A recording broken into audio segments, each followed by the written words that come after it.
Welcome to Wild Ideas Worth Living, a show where we talk to experts who've taken a wild idea and made it a reality so you can too. From people who have sailed around the world to those who've started thriving businesses and even broken records, some of the wildest ideas can lead to the most rewarding adventures. I'm your host, Shelby Stanger, and I hope you enjoy this show. This is episode 30 with OneWave is All It Takes founder, Grant Trebilco.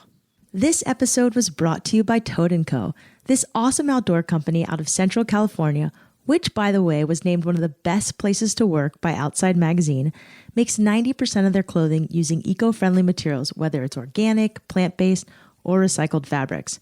Their products are also designed to go from the trail to the tavern, which is a huge bonus because who likes changing in multiple outfits when you're having a good time? One of my favorite programs they have is called Design for Good, where they take a portion of every single item they sell and put it towards exposing people with disabilities to life-changing trips in the outdoors. Their mission also aligns perfectly with having a wild idea worth living. Trebilco is all about inspiring people to live life to their fullest. They're rabid supporters of following your passions and refusing to settle. They also promote real people doing good work. Check out all the amazing products, missions, and ambassadors of all abilities they support at toadandco.com. Grant Trebilco is the man behind the organization OneWave is All It Takes. They're a nonprofit that started in the ocean in Australia, and they're tackling mental health issues literally one wave at a time. Grant found a way to get people to surf instead of just in boring black wetsuits, in wild, bright, happy fluorescent colors, and in wearing such bright outfits surfing. It gets people talking about dark issues. They've helped a ton of people around the globe in the surf and on land. What I love about Grant is he's one guy who had a personal experience that he was willing to share, and from that, he's helped ignite a movement and cause so much change for good. Grant and I met a few years ago in Australia, and we've been lucky to surf there and even in San Diego. His story has been covered by the BBC and all the best media outlets, and he's got a great message and a great Kiwi accent. I hope you enjoy this show. It's a good one. All right, so today we have on Grant Trebilco, one of my favorite humans on this planet. Grant of OneWave is All It Takes. Welcome to the show. Thanks for having me, Shelby. How are you? I'm good. So everybody understands where this beautiful accent of yours comes from. Are you Kiwi or are you Aussie? I'm Kiwi, living in Aussie, but always Kiwi. So do the Aussies give you a lot of crap for being Kiwi? Do they give you sheep jokes? We beat them at rugby all the time, so they've got nothing really to give me crap about. Oh, because of the rugby. You don't get any sheep jokes? Come on.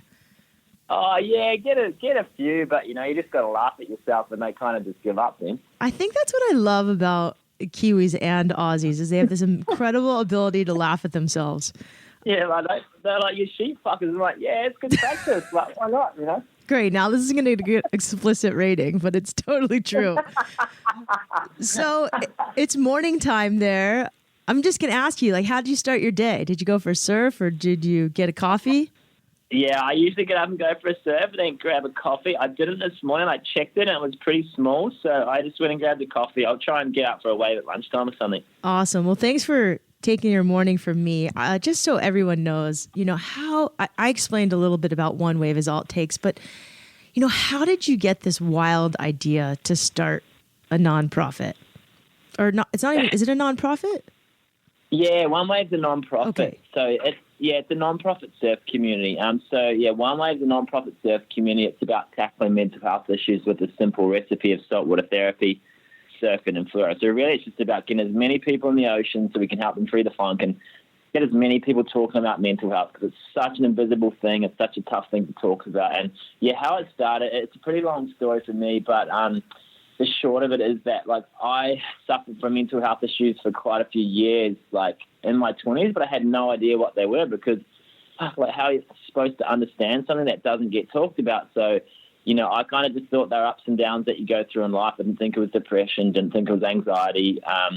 So I just kept on keeping on as you do. I grew up playing footy in New Zealand, so you kind of don't really talk about injuries unless it's like a broken arm or something. So, but then it was about 5 years ago, I actually was in Mexico for work on a tequila. I was doing marketing for a tequila company, and it was a combination of jet lag and not much sleep from partying, and I had the worst anxiety attack. I didn't even know what anxiety was. The worst anxiety attack I ever freaking had, and luckily made it back to Oz and finally went and got help and diagnosed with depression first, and turns out it was a misdiagnosis. I got put on antidepressants, but these antidepressants actually made me feel like the best I've freaking ever had. I felt for so long. I had so much energy, but it ended up being too much, and I had a manic episode during the Australian Open of surfing 5 years ago. I ended up in hospital and diagnosed with bipolar, so I shouldn't have been put on these antidepressants because it actually sent me to the high end of bipolar. And yeah, it was like my world came crashing down. I thought having bipolar, I thought my life was over. I thought, people were going to treat me differently. I thought I wouldn't be able to get a job again. Thought I wouldn't be able to get a girlfriend. And when I got out of hospital after like 10 days of mental health ward, I moved back home to New Zealand, and all I did is freaking surf. Like, it's honestly the only thing that got me out of bed in the morning, because the easiest thing when you're struggling is just to sleep. But I could stand the ocean for hours, and I remember catching this wave one day, and it was like the first time I'd smiled in so long and actually felt it. And that's where the OneWave is all it takes message come from. I just want to share that recipe of getting in the ocean surfing to help people get through a tough time. And the other thing I found is that I just decided to tell people, because I was like, I'm going to have a really shit life if I don't tell my friends that I have bipolar. So started telling a couple of my closest mates, and I found out some of my best mates had also suffered from depression, anxiety, never told anyone. So from that day, I thought maybe if I shared what I'd been through and this recipe of surfing, and it's okay not to be okay, maybe it could help people, and maybe it might prevent people going through what I did in terms of ending up in hospital if we got them help early. So that's where the kind of inspiration for me behind OneWave came. So it was through a tough time, but actually trying to help people actually helped me get through a really shitty time as well. Wow, that's awesome. It's such a heavy story. I've heard it before. For those of you listening for the first time, I mean, it took a lot of courage to do what you did, Grant, to go get help and then to actually tell people about it. So the first time you told someone you had a mental health issue, do you remember being completely freaked out, or how did that happen? How did you get the courage? Yeah, I told a mate out on the surf, my best mate, and I kind of told him out on the surf, and I'm kind of like, well, I can kind of like tell him and hopefully just catch a wave in, and then by the time I freaking got out the back, like, hopefully he's okay with it, hopefully he's good. And he just gave me a massive hug and said, man, like, thanks for telling me, like, he's just like, I've got your back no matter what. And you know what? Every person I've told, I can't think of one person I've told that has done any different. Like, and that's what I want to share, because we're so afraid that if we tell people we've got a mental health issue, they might treat us differently and think it's a weakness. But when you open up to them, it's the freaking complete opposite. Like, people just want to be there for you, and they actually appreciate you opening up, because a lot of the time people have got their own battles, and that allows them to share their, tough times as well, and we can all get through it together rather than going through it alone. So then you started this organization, I mean, which started with maybe a few people, and it's become this huge movement. So how did the first time you went surfing in Fluro start? And Fluro is fluorescent, for those of you who don't know. It means they actually surf in bright neon. Neon surfing. Yeah, so when I finally recovered, I kind of probably took 6 months I spent in New Zealand just surfing and just trying to, find out what the recipe was for me to manage having bipolar, and because my dad has bipolar as well, so just spent a lot of time hanging out with mum and dad and just trying to get back so that I could manage it myself. And then I moved back to Australia, and I had this idea for OneWave, and I knew it was going to be a non-profit surf community. I knew it was about getting as many people in the ocean and talking about mental health. But I knew it had to be something pretty weird and out there to get people talking about it, because I'd surfed for years and it still didn't help start conversations about mental health. So it was one Friday morning, I decided to dress up in a business suit. So I thought maybe if I dressed up in a business suit and went surfing, first of all, I just love doing stupid shit and dressing up. But I thought if I dress up in a business suit, instead of my normal black wetsuit, it might get people asking questions about mental health. And I ran down, and a lot of people laughed at me. A lot of people thought I'd come from an all-nighter in town. But it was this one guy up there who, asked me, while I was dressed up, and I shared my story, and he shared his story about having depression. He would have been in his mid-50s, dude. Like he'd surfed his whole life, and he opened up about having depression, never told anyone. And there was two blokes sitting in the surf. Usually how you go surfing, you kind of say what's up to people, but hey, how's your weekend? Getting a few fun ones, but you'll never usually have a proper convo unless it's your mates. And we had this convo about mental health, and I thought this is all it takes. I called it a one-way board meeting, and if this is all it takes is me dressing up in ridiculous stuff, then I'm going to do it every Friday morning until I fucking can't run down anymore. And then luckily, the next week I was joined by a buddy Joel, and I'd never met before then, another guy, so there was 3 of us, and then next week there was 10 of us, and the week after we decided to change it to Fluro Fridays or Neon Fridays because, Fluro, it makes people happy, the bright colours, but it makes an invisible issue visible. And yeah, just kind of, we've been lucky that there's been people around the world that have started at different beaches and it's just grown through there. So yeah, it started with me and my mate Sammy with the idea, and luckily there's a bunch of other people who love dressing up and passionate about mental health in the ocean. So now there's a OneWave, there's Fluro Fridays in how many countries? In how many beaches around the world? There's been Fluro Fridays around over 100 beaches in over 20 countries. Yeah, that have run at least one Fluro Friday. 100 beaches in 20 countries. That's incredible. And just so you know, I've been to a Bondi Beach Manly Beach Fluro Friday, and it was incredible. People were wearing onesies that were just decked out in fluoro with lions on them, and you gave me that one onesie that's just incredible. And it's so cool to see so much brightness to such a dark topic. And I think what's so interesting is, Grant, when I met you, I'd never talked to someone about mental health issues, and this was a couple years ago. My buddy Mark Kelly, who owns Global Surf Industry, said, "Hey, Shelby, you've got to check out." We were living in New Zealand, and we'd come down to Australia for work, and we were staying with Mark, and he said, "You've got to check out these guys from OneWave's All It Takes." And I showed up at the beach, and there were so many people, and it was this fun, full-on surf session, and people were asking, hey, what are you guys doing? And when you tell people you're surfing to raise awareness for mental health, everyone has a story. And today, so many people have that story, Grant, and they're open to sharing it. So I just want to thank you because, especially in the sport of surfing, I'd never heard anybody talk about mental health issues, 5 years ago.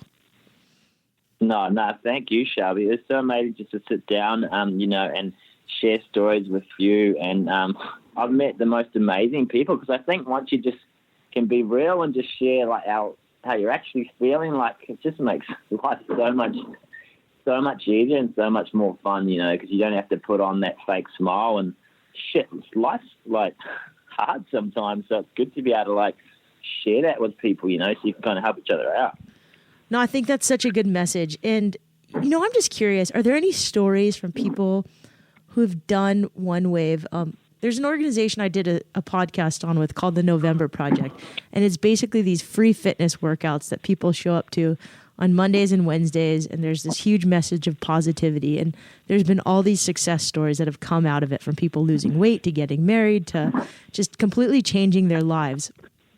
So I'm wondering, has there been any stories from people who've gone to a OneWave event and it's changed them somehow?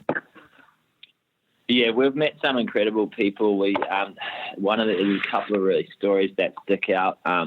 There was a girl in New Zealand, and she suffered from eating disorders, and she hadn't been to a Fluro Friday before. She's just skimming through Instagram, and she saw all the bright outfits surfing, and she's like, shit, that looks so much fun. And then she read about what it was about, and about, supporting people going through mental health issues and just talking about it. And she's like, oh, there's actually people out there that care, and she's seen doctors, she's seen countless doctors, but she'd struggled to find someone that actually really helped and that she could connect with. And so she read this, and then she actually started dressing in a fluoro wetsuit every week and going surfing by herself. And then so I'd be messaging her on Facebook and just going back and forth, and we'd just been having really, really good chats. And then she messaged me to say one day that she'd beat it and managed to beat her eating disorder. And that was not just because of OneWave, it was a whole combination of things, but it had given her the confidence and hope. And then we invited her to come over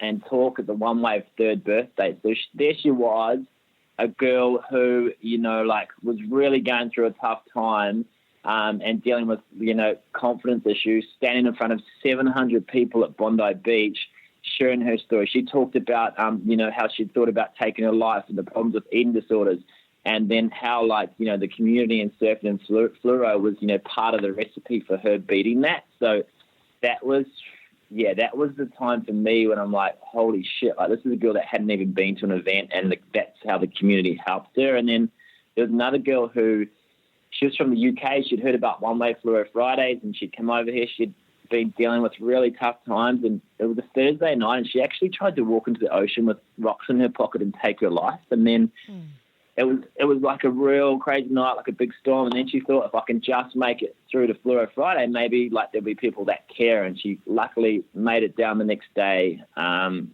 we still gave her a massive hug. And 2 weeks later, she got up in front of 70 people and shared that story. And that was she said, OneWave and Fluro Friday saved my life. And we were just like, holy shit, this is why we do this for, all these tough times that we've been through. This is what it's all about. If we can try and, we said at the start, if we can just save one life, then that's what we do it for. So, Grant, you've saved so many lives, and probably lives you don't even know. Doing this kind of work takes a lot of energy, and you have to take care of yourself as well. Are there any lessons you've learned that, maybe you could give advice to other people who want to start a nonprofit to help someone that you learned along the way that you wish you had known when you started? Yeah, I think if there's something you're passionate about, if you want to, if there's something that's happened to you and you want to help others, you want to share that experience, just do it. I think helping people is the best thing ever. It's the best feeling ever. I think without starting OneWave, I still struggle. I'll have bipolar for life probably, but I have ups and downs like everyone. But if I didn't have OneWave, I would be struggling big time, because it's turned something that I was angry about. I'd kind of done a lot of stupid shit. I'd kind of quit my job, broken up with a girlfriend when I was manic. But having OneWave to focus on, it gave me something positive. Along with surfing, it gave me something to get up every morning and focus on. And I've met the best people from doing that. So I feel like if there's something you're positive, if there's something you're passionate about, just start it. I didn't think I'd have time to do OneWave, but it's amazing how much time you can make when it's something that you're passionate about. But in terms of lessons, I think don't forget to look after yourself. That's the big thing I've learned. I was balancing a full-time job with starting OneWave, and I'd come home at night and work till midnight and get up. And I was kind of starting to miss out on going for surfs in the morning because I was so tired. And so I kind of learned after a while, if you're not kind to yourself, it's pretty hard to be kind to others. So don't forget. I think the biggest lesson for me is don't forget to look after yourself, because, you can help as many people as you want, but if you're not helping yourself, it's pretty hard to be happy. That's really good advice, Grant. Thank you. Even at your beaches like Bondi, there's not just 10 people who show up on a Friday. It's hundreds, 200, 300 people go surfing. It's incredible. What are kind of some of the keys or things that you think made OneWave take off? Was it other people? Was it Instagram? What are some of the things that really helped catapult the organization? Or was it certain press articles that came out about it? Yeah, first of all, I think it's because obviously mental health, it's hardly been talked about it before. And I think using surfing, it's a fun way of doing it. It's not just saying, come down as a mental health support group. It's saying, come down and surf in fluoro.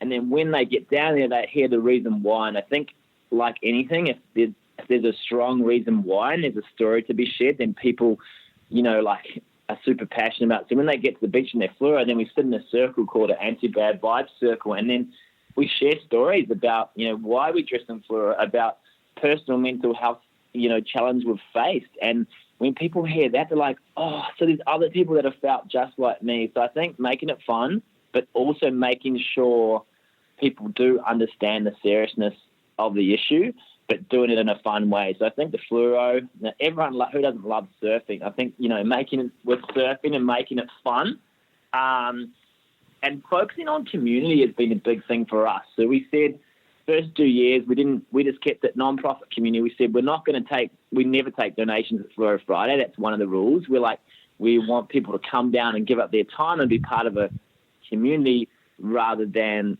donate. So for the first 2 years, we didn't do any fundraising, which was allowed us to just make it fun and focus on building a community. And then other big thing, social media has been amazing for us. I mean, Instagram, Facebook has helped. A lot of people have found out about OneWave through that, and a lot of people have started Fluro Friday at new beaches because of that. That's so cool. Social media. So social media has been so good for so many things, like getting the word about OneWave. But social media is a tricky thing because, I mean, we both saw that story about Instagram and how it causes mental health issues. So what's your advice to people on how to handle social media? Yeah, I think it's in doses. Hey, like I think there are a lot of positive things. Like you can read stories on social media that inspire you, and I think it's helped us and it's helped people share their stories, which is a good thing. It's relying on it that is the bad thing. I think for me, you can find yourself skimming through from Instagram to Facebook to your emails to Snapchat, and when there's no hits, like you're getting no likes or there's nothing new to look at, you're kind of like, shit, I've got this time on my hands. And I think it stops us thinking about the big things. It's like when we talk at Fluro Friday, we ask people, so when's the time when you actually feel the most relaxed and you can feel like you can just stay in the present moment? And they'll say surfing, they'll say yoga, they'll say meditation. So it's time away from their phone. And I feel like we don't get much time. We struggle just to be there and sit still and have time to think now because we rely on our phones for something to always be happening. It's like self-gratification that we always need some love coming at us, which is you're not gonna get that in the real world in terms of at work. You're not going to get your boss isn't going to tell you every 5 minutes that you're doing a good job, in relationships. So I think it's like we kind of rely on it, and it's kind of like it affects our mental health big time. That's really great advice. What's something that you say a lot at OneWave gatherings that really resonates with the crowd? Like, what's one of those messages that you repeat that people really get and love? I think the one that's helped me a lot is it's okay not to be okay and ask for help. I grew up thinking, and this is my own thing, no one told me this, that you had to be happy all the time, and being sad meant that you weren't grateful, because for me it looked like, I have the best family, best friends, and, I've grown up having a really good life. I felt being sad, you're kind of ungrateful. So we just let people know it's not realistic to be happy all the time. Like that's such a hard thing to achieve. So it's okay to struggle. Like it's okay to ask for help. So we just let people know, like, look, everyone has a story. Everyone's battling, fighting a battle you know nothing about, and let's just talk about it and let's help each other get the help you need. Like OneWave, we're not saying we're going to cure it. We just want to share our recipe of surfing and being in the ocean and talking about it. And we want to direct people to how they can get help. So we'll basically let people know that, look, a good place to go if you are struggling first up is to go see your local doctor. They can put you on a mental health plan and recommend whether you need to go to a psychologist or a psychiatrist. We'll give them the lifeline numbers. So we're just about starting that conversation and helping them get the help they need. That's great. What so many people know, probably everyone listening knows someone who has a mental illness, or maybe they're struggling themselves. What advice can you give to people who know someone with mental illness? Like, what should they say? What should they do? Yeah, so there's probably two things. Like, if you know someone is struggling, so you've noticed it, like a lot of time you probably don't notice it, but if you do notice it, honestly, like sometimes we think we have to fix it. It's human nature, but with mental health, it's a hard thing. If they're opening up and if they've told you that they're struggling, that is like a massive thing, and that's the first step to getting better. So if they've told you they're struggling, honestly, just listen. Like, give them a hug. You don't even have to say anything. Like, just be there and listen and just say, hey, look, have you felt like this before? Have you had these feelings before? And if they say they have, and just say, well, what did you do? Is there anything that you did last time that helped? And just let them talk it out, because they've probably been hiding that for years. And if they're talking it out, that's a massive thing. I call it like freeing the funk. And then ask them, have you been and talked to a doctor? Have you talked to anyone about this? And if they say no, just say, look, would you come with me? Like, could I take you to a doctor? And they might say no. And you can't force them to do that. It takes, for me, it took me getting to hospital before I said I really need help. So you can't force them. But if you are like really worried, if you think they might take their life, this is a hard thing to do, but ask them and say, have you considered taking your life? Like, are you thinking about taking your life? And if they say, I have, or yes, then call the police or call Lifeline or the emergency number in the US. It's the hardest thing you'll ever do, but people have called an ambulance on me before and I've been taken to hospital because of that. I didn't say I was going to take my life, but they were worried about me. So it's hard. I think that just be there for them. But if you are worried, don't be afraid of making the call because that could save their life. Yeah, that's probably the hardest thing to do. My mom's a social worker in the United States, and she said if anybody ever threatens their life, you have to call 911. That is you have to do it. In Australia, it seems, and New Zealand, both of them, mental health seems really, the awareness is really prevalent. I saw signs and posters in the bathrooms all over Australia and New Zealand. Are you okay? Get help. It seems like it's pretty progressive there in terms of the healthcare provided for mental health. I don't know if the U.S. is totally there yet or not. I don't know. Have you noticed any differences between countries? Yeah, the mental health system in Aussie is screwed, to be honest. Like awareness is starting to increase, but the suicide rate since we started OneWave, it was like 6 people a day. Now it's at 8. Because the world is it's so complicated at the moment, and so I think awareness is good and there's lots of positive things happening, but there's a real breakdown in the system. It's taken me I've walked out of countless number of psychiatrist appointments because I'm like, you just don't get it. Like, have you been through bipolar? And they're like, no. I'm like, okay, see you later.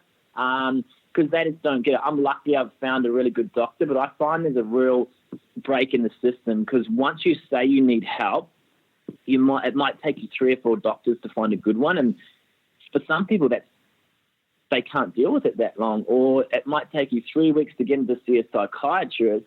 And then if they're bad and they charge you $400, you've got to wait another 2 or 3 weeks. So I feel like the awareness is increasing, but there's a real break in the system between that because it's probably taken them years to say they need help. And then when they get help, if it's not right, it takes so long to find the right one. So yeah, I've had really bad experiences with the health system. That's why I'm so passionate about OneWave and just helping people try and find the right help quicker. Because it's something that the government needs to fix. I'm sure it's the same in the States. It's the biggest killer of young people, and it just doesn't get enough attention. Yeah, I don't totally know what the system is like in the United States. I just interviewed a guy whose wife experienced bipolar and had extreme manic phases and had to go to the psych ward. His book is great. It's called My Lovely Wife in the Psych Ward. He's one of our episodes, Mark Lukic.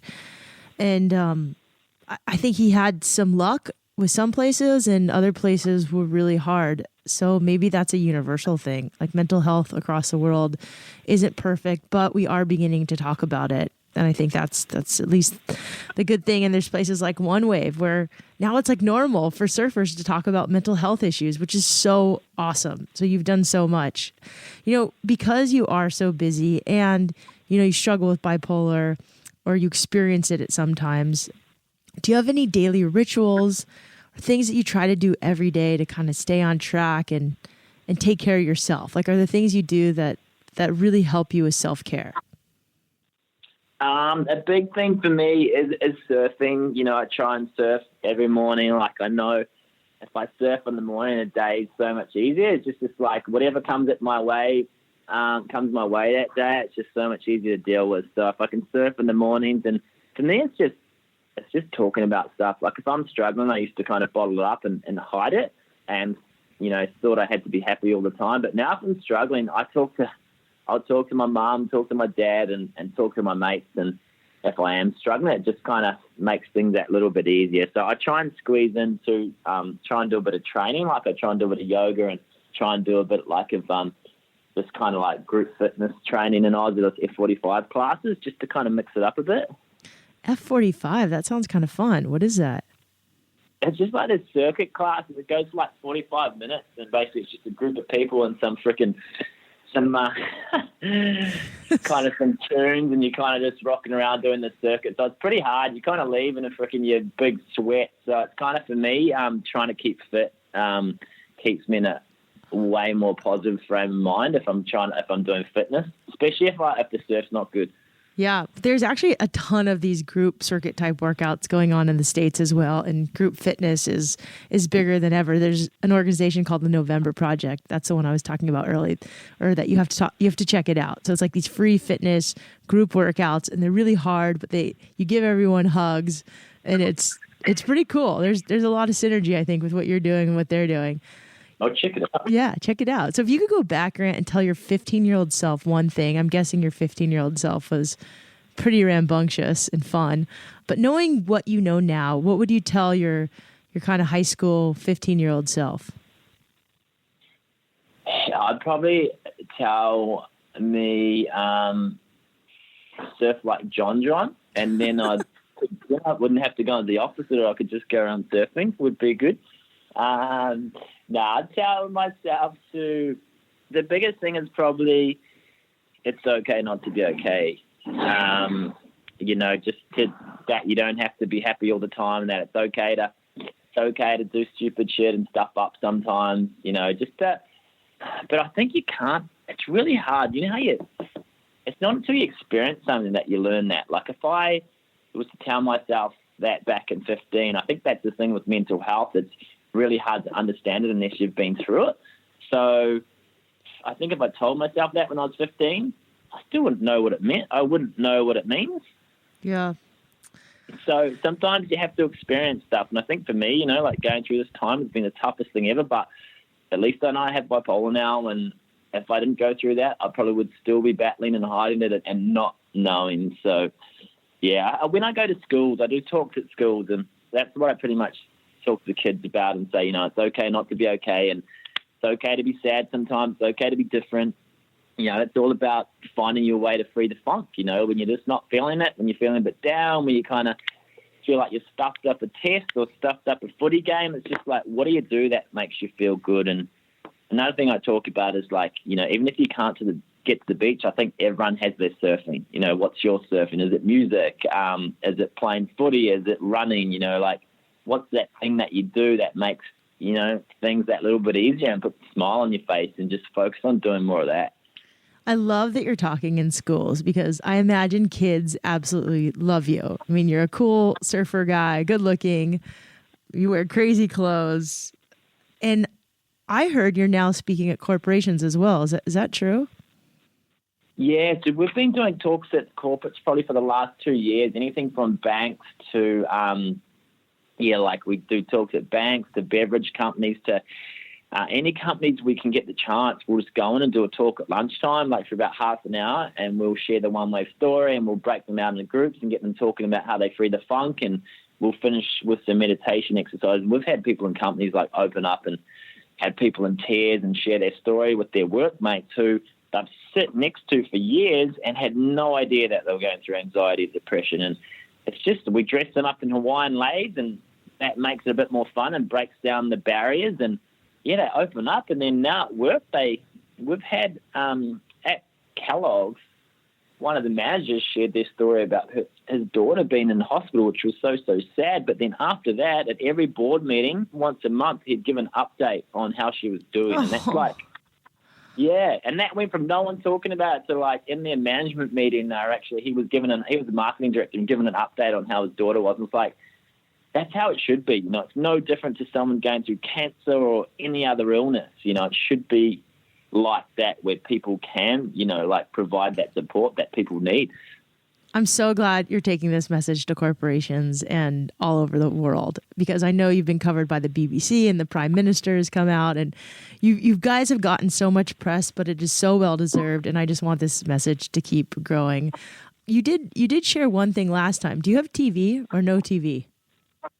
Oh, no. So basically when I was going to start OneWave, I was talking to my buddy who started a charity called Live More Awesome in New Zealand, Jimmy, which is about raising awareness of mental health by going out and doing awesome adventures and things. And I said to him, like, man, I'm not sure if I've got time to start this, because I'm working full time and I get home at night and I train and surf. I don't have much time left. He's like, do you watch TV? I'm like, oh, yeah, probably like an hour maybe a night. He's like, well, just stop watching TV, like, is that making you feel good? And I'm like, no, not really. So I haven't owned a TV since, and I use that time to focus on setting up the social media for OneWave, and then kind of like, I use that time now for OneWave, and it's so much more positive because I feel like you spend half your time on your phone. So if you spend the rest on TV in your spare time, it like doesn't really teach me much, So I just spend that time on OneWave. I still watch the odd. I'll still plug in my laptop. I still watch surfing and stuff on my laptop. I do too. We plug in the WSL contest all the time. That's the only thing, though. And then sometimes there was a show called Girls in the United States, and I kind of binge watched. Is it on today? Is it surfing on in Fiji today? I haven't checked it yet. I don't know. I haven't gotten the update yet, but that's pretty distracting. Thanks for telling me. Are there any books that you love or recommend or has really helped you through your life? Yeah, the first one I read, actually, my mum and dad placed it on my bed when I was struggling a bit. Like, they didn't, that's the thing, like, mum and dad tried to get me to go get help, but with mental health, you can't force people, I was like, nah, I'm sweet, I don't need help. So they could only, even though dad has bipolar, you can't force, it's really hard to force people to go get help with mental health. So they left a book on my bed, and it's called All Blacks Don't Cry. And by a famous All Black winger, so a rugby player called John Kerwin. And he was my hero growing up. And he openly came out and said he'd suffered from anxiety and depression. He actually had panic attacks or anxiety attacks when he was playing during the biggest All Black games. And I read that. I was like, if he can go through that, like, he's like my hero, and he's a rugby player, and he's like, like a bloke. And if he can go through that, then maybe it's okay for me. And that was the first time I started reading it and going, oh, I've actually felt like that. And because you don't talk about mental health, I had no idea that the feelings of tightening in your chest and kind of feeling like you can't breathe, like anxiety was actually a thing to do with your mental health. I thought that was just a problem, something that was wrong with me, and that book like changed the way I thought about mental health, and it made me feel not alone, and it made me feel okay about saying, actually, Mum and Dad, I do need some help with this. Like, I can't do it on my own anymore. And so that changed my life. He's done more for mental health and the awareness of depression in New Zealand than anyone else I know. So, that was a massive one for me. All Blacks Don't Cry? Yeah, All Blacks Don't Cry. Okay, and All Blacks is the rugby team in New Zealand. The one that does the haka. We're in the final against, we just won the final, the America's Cup, to go up against Oracle, I found out this morning. That's awesome. I mean, your rugby team, you guys are rugby legends. So if you could, usually I ask if you could fly an eco-friendly plane across the sky and it could read one message to the world, what would it say? But we'll just say, what's the message on your surfboard? What's the message on my surfboard? Yep, that you want to give to the world. That one wave is all it takes is actually on my surfboard. There's a message on there, and that's basically, like, it's not saying you paddle out there and just catch one wave and come in, or it's not saying that every surf you catch that one wave, but there's always that, you catch that wave, and it's like the one you can't stop smiling, the one that, gets you out of bed and running down to the surf in your wetsuit. And that's why I surf, that one where, like, you just can't stop smiling, and that's what OneWave is all about. It's just giving people the chance to catch that wave and to get that feeling. Grant, thank you so much for sharing. I love your story. I love what you do. Where can people learn more, check out OneWave is all it takes, and where can they find one near them? So if you head to the OneWave is all it takes website and head to Instagram and Facebook, OneWave is all it takes, and we list all the beaches that are running Fluro Fridays. And if you want to start one at anywhere in the world, we'd love you to start a Fluro Friday. All you need to do is run down in your neon outfit, sit in a circle at the start, share some stories about mental health, and you can start one in a few days. Just flip me an email, grant@onewaveisallittakes.com, and we can jump on Skype and I can talk you through kind of how it works, but super relaxed and super easy to get going. Awesome. And I used to lead OneWave is All It Takes Fluro Friday sessions in La Jolla. And actually, we're looking for someone to help lead OneWave Fluro Friday sessions in San Diego. So if you're listening to this, you want to start one, you're in San Diego, message me or message Grant and we'll get you set up. Grant, thank you so much for sharing your wild ideas with me. Thank you for sharing your story about mental health with so many people and saving so many lives, and for just being you. Really appreciate it. Thank you for being you. Thanks for being a legend, and thanks for thanks for having me on the show. Awesome. Thank you for listening to this show. If you know someone who has an issue with mental health or you're struggling yourself, please talk to someone. Please get help. No, you are not alone. You can check out the website nimh.nih.gov for resources and information in the USA. If you want to learn more about Grant and what he's up to at OneWave is All It Takes, you can check out them online, on Instagram, on Facebook, and on Twitter. I'll have links in the show notes. And if you want to join a chapter or start one, we're actually looking for someone to head up San Diego. You can email Grant for any location at grant@onewaveisallittakes.com. You can also message me. If you liked this podcast and you like listening to other podcasts, I've come across a few great shows. One is She Explores by Gail Straub. It's a great show for women who appreciate the outdoors, and it's tightly edited, so easy on the ears.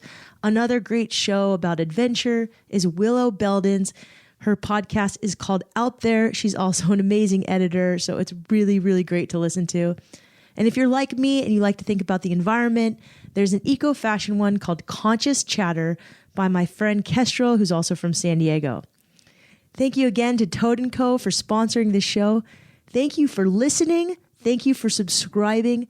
Thank you so much for writing reviews on iTunes and for sharing this podcast with your friends. Wherever you are in the world, don't forget, some of the best adventures happen when you follow your wildest ideas. We'll see you next week. We have Cyrus Sutton coming on.